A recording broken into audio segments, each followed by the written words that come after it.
She's so fine. Hell of a hell of a blows my mind. Hell of a hell of a lights my day.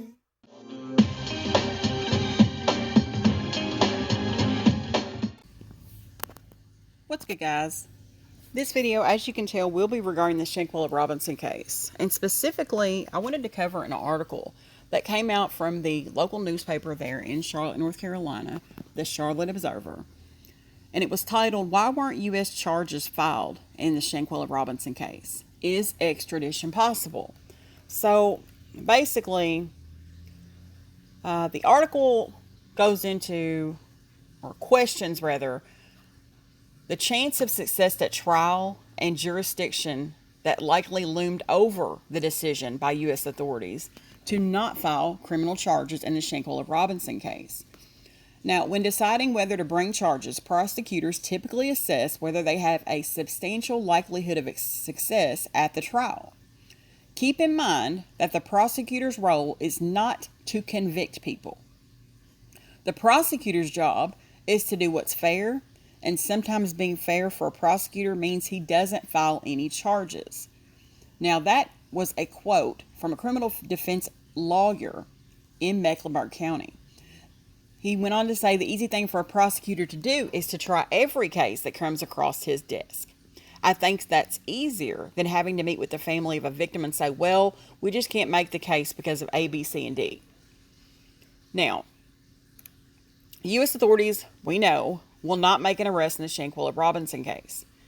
U.S. District Attorneys Sandra J. Hairston and Daejhanae J. King for the Middle and Western Districts of North Carolina, respectively, said in a Wednesday statement they and the FBI had met with the Robinson family to present the findings of the federal investigation into her death while on vacation in Mexico.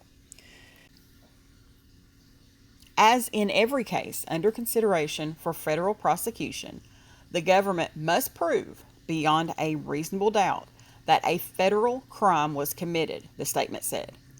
Based on the results of the autopsy and after a careful deliberation and review of the investigative materials by both U.S. attorneys' offices, federal prosecutors informed Ms. Robinson's family today that the available evidence does not support a federal prosecution. Now, we all know that Shanquella Robinson's case got widespread attention after the video was leaked of her being attacked by Daejhanae Jackson. They were staying at the Villa Linda 32 in Cabo in October with 6 other people. The group reportedly told Shanquella Robinson's mother, Miss Salamandra Robinson, that her death was caused by alcohol poisoning. But, of course, the family questioned that story, and the FBI began investigating that case in November. A death certificate, which many called an autopsy, which was not, and I was screaming left and right about it, based on an autopsy in Mexico, said her cause of death was severe spinal cord injury and atlas luxation, a broken neck. But an attorney for Shanquella Robinson's family said at a Wednesday press conference, which just was last Wednesday, that U.S. officials told her that a second autopsy in the U.S. didn't find a spinal cord injury and ruled her death undetermined. That attorney, which we all know as Sue Ann Robinson, questioned the validity of that second autopsy because she said it was conducted after Shanquella Robinson's body was embalmed. And if you don't know, that makes one hell of a difference. Now, can extradition still happen in the Shanquella Robinson case?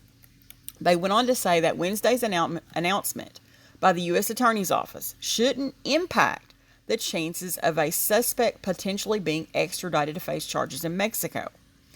Sue Ann Robinson, as well as Ben Crump, in a March 13th letter to President Joe Biden and diplomatic leaders, wrote that an arrest warrant issued in Mexico charges one of the people on the trip with Shanquella Robinson with femicide, which is similar to our homicide. Previously, a top prosecutor in the Cabo region confirmed that without naming the suspect, and said his office was seeking to extradite the American citizen for arrest. When an extradition request is made, that's simply asking the jurisdiction that receives the request for the police to pick this person up and turn them over to us. We do that all the time between states here in the U.S., and we extradite between other countries. Activists and attorneys for Shanquella Robinson's family have specifically called for the U.S. officials to comply with an extradition request or to simply take jurisdiction and charge this bitch in this case. The main reason that they would not prosecute anybody is because it didn't happen in the U.S. We don't have jurisdiction. So unless they were trying to come up with some other justification to charge, such as, conspiracy to conceal a crime or something of that nature, this happened in Mexico. The United States, the FBI, no one has jurisdiction over the case. The U.S. State Department previously told the Charlotte Observer it supports a thorough investigation into the circumstances of this incident and is closely monitoring local authorities' investigation. Now, in this statement on June the 3rd, the U.S. Attorney said U.S. officials are prepared to review and examine new information related to the investigation should it become available. So I'm like, what in the world?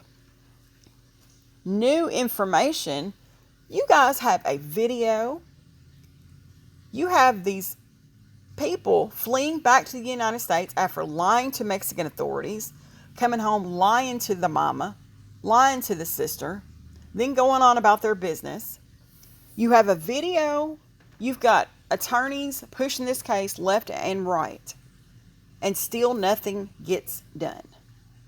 It is just mind-boggling to me how this has been allowed to go on. I also wanted to share a video of Sue Ann Robinson speaking, and I'm going to go ahead and hit that now. We're here today. Obviously, everyone knows that the FBI has released their statement indicating that they don't plan on filing any charges after investigating Shanquella's case. So we're here today. We're disappointed, but we're not deterred. It's not something that's necessarily unexpected in the sense that Black and brown people always have to carve their own path to justice. Today, just sitting in the meeting with the family, listening to what we were being advised and listening to what the so-called investigation was revealing, I thought back to Miss Wanda, Ahmaud's mother, who had to take her case to the state attorney's office and had to beg for charges to be pressed in the death of her son. And I remembered Sandra Bland's mother, who had to do the same thing when they told us all that an investigation revealed that her cause of death was suicide. And I think most about in Shanquella's case, because her attack was captured on video, and now we're being told that there isn't going to be an arrest, or there aren't going to be any charges brought.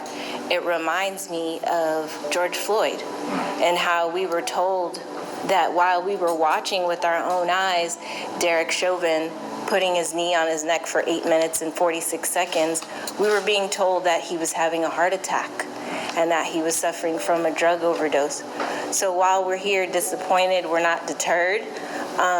We're going to continue to press on. We're going to continue to demand that there's a high level of diplomatic intervention in this case, that if the U.S. authorities are now again telling us, oh, well, it's back on Mexico because Mexican authorities have to do something, we don't have a problem with that.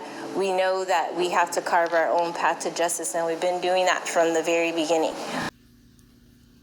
The reason I wanted to share that video is because what she's saying is, she being Sue Ann Robinson, is that this isn't unlike the George Floyd case, where we saw Derek Chauvin do what he did, and they still wanted to act a fool about that case. It's going to get done, guys. I just have faith. I'm telling you. And it's not faith in the U.S. justice system.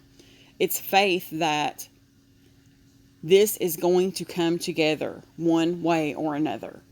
But I definitely wanted to bring this latest article from the Charlotte Observer to you guys. And I'm going to end it on that note. Thanks for watching. You guys have a good day.